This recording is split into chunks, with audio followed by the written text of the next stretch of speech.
بسم اللہ الرحمن الرحیم الحمد للہ رب العالمین بار الخلائق اجمعین والصلاة والسلام علی عبد اللہ ورسول وحبیبہ وصفیہ وحافظ سرہ ومبلغ رسالات سیدنا ومولانا ابی القاسم محمد اللہم صلی علی محمد وآل محمد وعلى آل بیتہ الطیبین الطاہرین المعصومین لا سیما ابا الحسن امیر المومنین علی بن ابی طالب صلوات اللہ وسلامہ علیہ ولعنۃ اللہ علی اعدائہم اجمعین من الآن الی قیام یوم الدین. اما بعد، والصق بأہل الورا والصدق ثم رزوہم على ان لا يتروق ولا يبجحوك بالباطل لم تفعله فإن كثرة الإطراء تحدث الزهو وتدني من العزة ولا يكونن المحسن والمسيء عندك بمنزلة سواء فإن في ذلك تزهيدا لأهل الإحسان في الإحسان وتدريبا لأهل الإساءة على الإساءة وألزم كل منهما ما ألزم نفسه.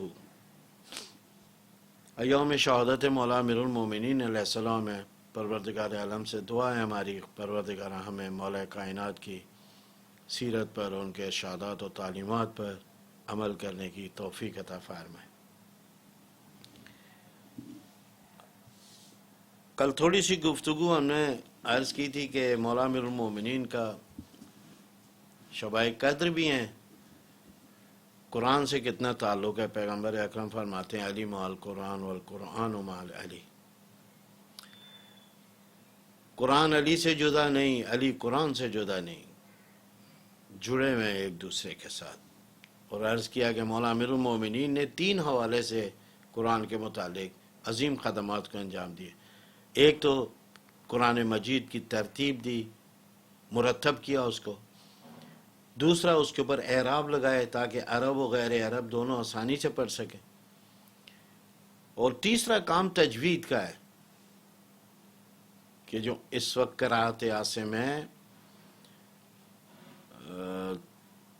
مشہور ترین 6 قراءتوں میں سے، ان میں سے اہم جو ہے وہ قراءت عاصم ہے کہ جو مولا کے شاگرد کا شاگرد ہے. اس وصیت نامے میں جو ایک اور چیز کی بڑی زور دے کر مولا نے تاکید کی کہ اس کو خدا را نماز کے متعلق غافل نہ ہونا. مولا فرماتے ہیں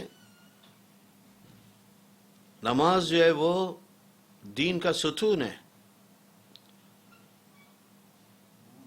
ہم لوگ نماز کے متعلق اگر نماز کو دیکھیں، مولا امیر المومنین علیہ الصلوۃ والسلام کی زندگی میں بے انتہا اہمیت کی حامل ہے یہ بات. مولا جنگوں میں کامیابی کا راز اسی نماز کو سمجھتے ہیں. اپنی معاشی حالات کی تبدیلی کا راز اسی نماز کو سمجھتے ہیں. سخت ترین حالات میں بھی مولا نے کوشش کی کہ نماز کو اول وقت میں پڑھا جائے. جنگ صفین میں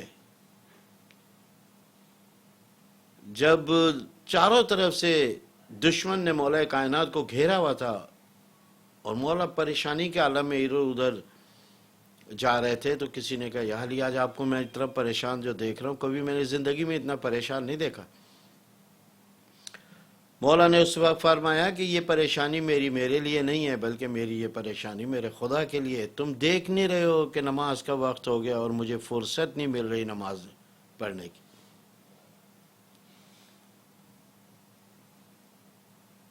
آخری شب بھی مولا نے جو اپنی ضربت سے پہلے کی، کس طرح عبادت میں گزاری مولا نے. اور اس کے بعد خود جا کر مسجد میں اذان دی انشاءاللہ کبھی اذان کے متعلق بھی آپ لوگوں کی خدمت میں عرض کروں گا کہ اذان کی خیر و برکات ہیں انسان کی زندگی میں. ہمارے یہاں پر اذان کو تیسرے طبقے کے لوگوں کا ایک پیشہ بنایا گیا. کبھی آپ لوگوں نے مسجدوں میں دیکھا کہ بہت کوئی پڑھا لکھا، بہت کوئی پیسے والا اس نے آ کے اذان دی ہو؟ پیغمبر اکرم نے جب بلال کی ان زحمتوں کے اوپر، ان تکلیفوں پہ، صبر کے اوپر، کہ جب اس کو کوڑے مارے جاتے تھے، کینوں پہ لٹایا جاتا تھا، وہ عہد کرتا تھا کہ خدا واحد ہے، اس کے علاوہ کوئی نہیں ہے. پیغمبر اکرم نے اس کو اپنے ظالم مالکوں سے آزاد کروایا، اور آزاد کرانے کے بعد اپنی محفل میں لے کر آئے، اپنے صحابہ میں لے کر آئے. جب مسجد نبوی کی تعبیر کی، جب پہلی مسجد بنائی مسجد، اس وقت پیغمبر اکرم نے کہا کہ بلال تو جا کر گلدستہ آذان پر آذان کے اور لوگوں کو اللہ کی طرف دعوت دے. بلند ترین مقام و مرتبہ پیغمبر اکرم نے مالک کو عطا کیا. اب اذان کے اوپر میں روایات کو نہیں آپ کی خدمت میں عرض کرتا ہوں. کوشش کریں عزیزو، جب مسجد میں جائیں گلدستہ اذان پہ کھڑے ہو کر اذان دیں، اللہ کی توحید کا اعلان کریں، رسول کی رسالت کا اعلان کریں، مولا امیر المومنین کی ولایت کہیں. امیر وقت ہے، خلیفہ مسلمین ہے، امام وقت ہے مولا امیر المومنین علیہ السلام. مسجد میں جا کر کسی کو یہ نہیں کہتے کہ اذان دے دو. مولا امیر المومنین کا معمول ہے کہ اذان خود دیتے.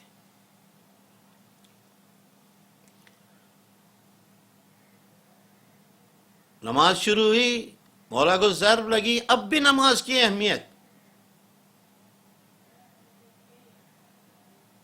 ضرب لگنے کے بعد مولا امام حسن سے فرمایا، حسن بیٹا گھر بعد میں چلیں گے، پہلے نماز کو ادا کر.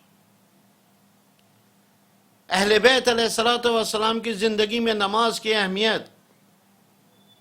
مولا امام حسین علیہ السلام نے تیروں کے مسلح کے اوپر نماز پڑھی ہے، تیروں کے سائے کے اندر نماز پڑھی روز عاشورہ. احب الصلاۃ. عباس ان کو جا کے کہو حسین کو ایک شب کی اجازت دیں. ساری زندگی نمازیں پڑھی ہیں، ابھی بھی جی بھرا نہیں ہے. اس کے بعد مولا فرماتے ہیں کہ مولا امام زین العابدین علیہ السلام کی زندگی میں نماز کی اہمیت، اور سب سے بڑھ کر جناب زینب کی زندگی میں نماز اور اول وقت نماز کی اہمیت. شام غریبوں میں جب شہداء کے لاشیں بکھرے ہوئے تھے، زینب بچوں کو ڈھونڈ رہی ہیں. کسی کے دامن میں آگ لگی ہوئی، کسی کے کانوں سے خون بہہ رہا، کسی کے گالوں پر تماچوں کے نشان. زینب نے بچوں کو اکٹھا کیا، جناب ام کلثوم کو دیا. جناب ام کلثوم نے پوچھا بہن اتنی جلدی کاہے کی ہے؟ تو جناب زینب نے ارشاد فرمایا، کلثوم کیا تم دیکھ نہیں رہی ہو؟ سورج ڈھل رہا ہے، نماز کا وقت ہو گیا ہے. میں نے کبھی ساری زندگی اول وقت سے نماز کو قضا نہیں کیا ہے. یہ میری ماں کی تعلیم ہے، یہ میرے بابا کی تعلیم ہے.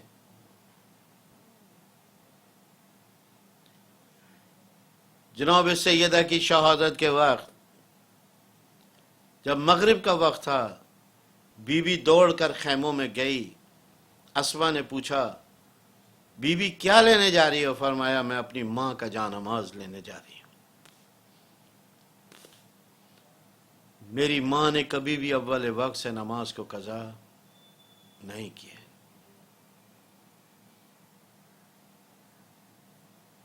جب جان نماز لینے جا رہی تھی زینب 3.5 سال کی ہے. اب تو کربلا میں 50 سے اوپر سال کی ہے جناب زینب، کوئی جوان خاتون نہیں تھی، مولا امام حسین سے 1 سال چھوٹی تھی۔ اگر امام 57 سال کے ہیں تو 56 سال کی جناب زینب ہے۔ کبھی نہیں ہوا کہ جناب زینب نے اول وقت سے نماز کو قضا کیا ہو۔ 18 بھائیوں، 72 شہداء، اس سے بھی زیادہ، بعض تاریخ میں 100 سے زیادہ شہداء تھے، ان کے درمیان عباس و حسین جیسے بھائی کے لاشوں کے درمیان، علی اکبر اور قاسم جیسے بھتیجوں کی لاشوں کے درمیان، اپنے اون و محمد کے لاشوں کے درمیان اول وقت میں جو نماز پڑھ رہی ہے وہ جناب زینب ہے۔ نماز دین کا ستون ہے، اس کو ہلکا نہیں لینا۔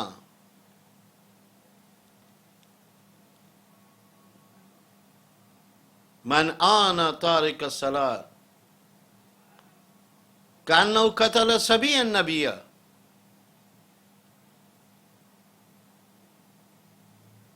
پیغمبر اکرم فرماتے ہیں جو بے نمازی کی مدد کرے، بے نماز، خود بھلے نماز پڑھتا ہو یا نہیں پڑھتا ہو، لیکن اگر بے نمازی کی مدد کرتا ہے، اس کا جرم اس طرح ہے جیسے اس نے 70 نبیوں کا قتل کیا ہے۔ الثواب والعقاب کے اندر یہ روایت موجود ہے۔ اگر کوئی پیغام بھیجے گا تو میں یہ روایت اس کو دکھا بھی دوں گا۔ میں آنا تارک الصلاۃ کأنہ قتل صبیا نبیا۔ اولهم محمد اولهم آدم وآخرهم انا محمد۔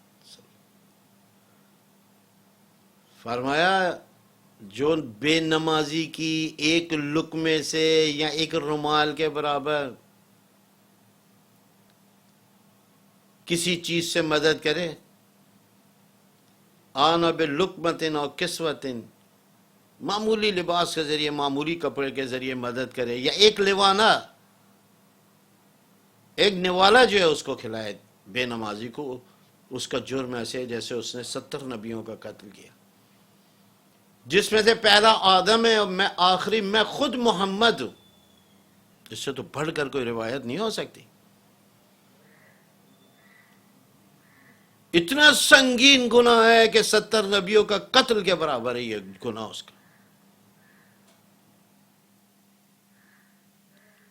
تعجب کرتا ہوں کس طریقے سے ایک شیعہ کی نماز قضا ہو جائے، ایک مسلمان کی نماز قضا۔ اور تیسری چیز کہ جس کی میں اس وصیت نامے مولا نے انتہائی توجہ دلائی، وہ امر بالمعروف و نہی عن المنکر ہے۔ مولا امام حسین علیہ السلام مدینے سے جا رہے ہیں امر بالمعروف و نہی عن المنکر کے لیے۔ مولا امیر المومنین نے 17ویں جو وصیت کی ہے، فرمایا کہ امر بالمعروف و نہی عن المنکر کو ترک نہیں کرنا۔ میرے بچوں، میرے صحابیوں، میرے پیروکاروں، 2022 میں آنے والوں میرے شیعوں، امر بالمعروف و نہی عن المنکر کو ترک نہ کرنا۔ پھر خدا ہی اس کا بتاتے ہیں، اگر تم نے اس کو ترک کیا تو اس کا نتیجہ کیا ہوگا کہ انتہائی معاشرے کے برے لوگ اور ناپاک لوگ تمہارے اوپر مسلط ہو جائیں گے۔ آج پاکستان امر بالمعروف و نہی عن المنکر ترک کرنے کی بہترین مثال ہے۔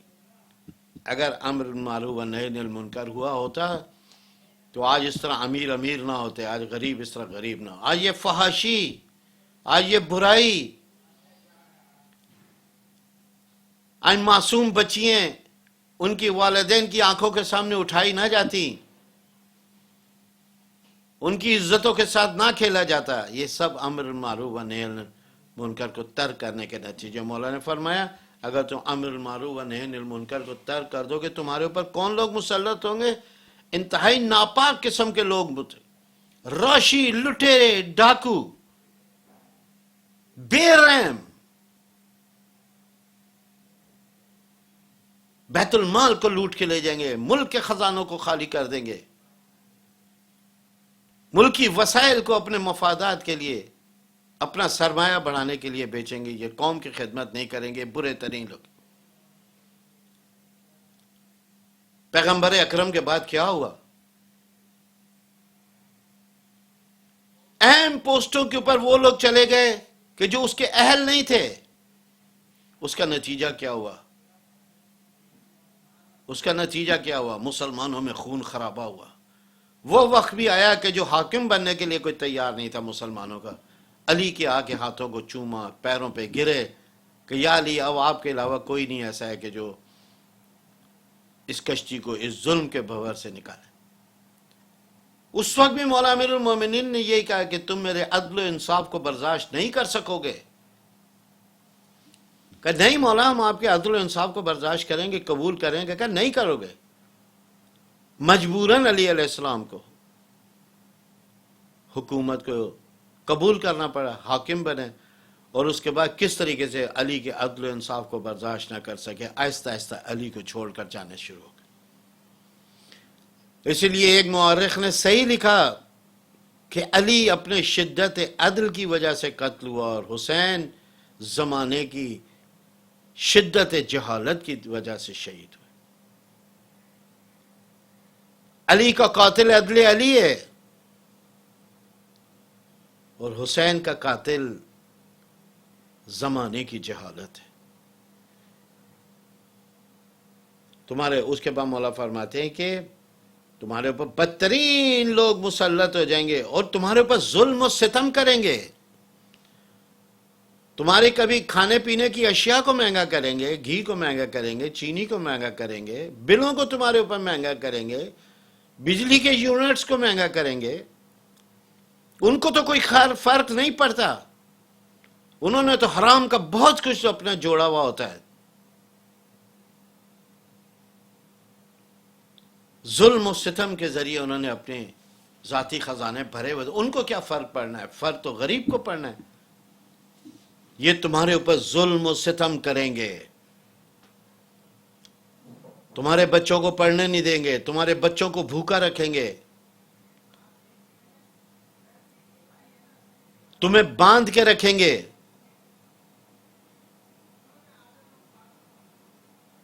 آزاد نہیں چھوڑیں گے۔ یہ ظلم و ستم تمہارے اوپر کریں گے۔ اس کے بعد فرمایا کہ جب یہ ظالم لوگ تمہارے اوپر مسلط ہو جائیں گے اور تمہارے اوپر ظلم کریں گے، اور تمہارے اچھے بیٹھ کے دعائیں کر رہے ہوں گے، تمہارے صالح افراد، نیک افراد، کب پروردگار عالم امر بالمعروف و نہی عن المنکر کو ترک کرنے کے نتیجے میں تمہارے اچھوں کی دعاؤں کو بھی خدا قبول نہیں کرے گا۔ آج خانہ کعبہ پہ کتنے لوگ ہیں جو عمرے میں مصروف ہے، دعائیں کر رہے ہیں؟ آج مسجد نبوی میں کتنے لوگ ہیں کہ جو دعائیں کر رہے ہیں، خدا قبول نہیں کر رہا۔ نجف و کربلا میں کتنے لوگ ہیں کہ جو دعاؤں میں مصروف ہیں؟ اس کی وجہ کیا ہے؟ مولا نے بتائی، جو امر بالمعروف و نہی عن المنکر کو ترک کرے گا، پروردگار عالم ظالموں کو ان کے اوپر مسلط کرے گا، اور ان کے صالح اور نیک افراد کی بھی دعائیں قبول نہیں ہوں گی۔ جب تک امر بالمعروف و نہی عن المنکر جیسے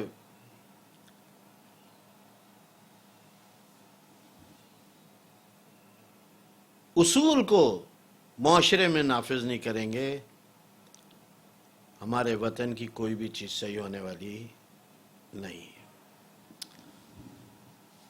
دعائیں ہماری پروردگار، یہ وصیت نامے کے کچھ اہم چیزیں تھیں جو میں نے آپ لوگوں کی خدمت میں عرض کی۔ اب یہاں سے دوبارہ ہم لوگ شروع ہوتے ہیں۔